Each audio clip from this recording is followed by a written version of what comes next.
Okay, so I got this installed on my bathroom sink. It's not where I wanted to install it. I wanted to install it on my kitchen sink, but none of the included adapters would fit.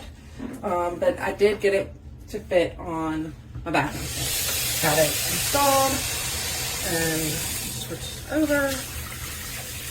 And it's like, yay, it works. Until my feet started getting wet.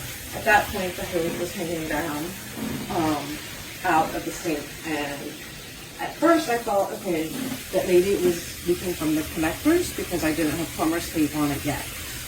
But as I picked the hose up, I realized that no, it is leaking out of the hose itself. So definitely not usable.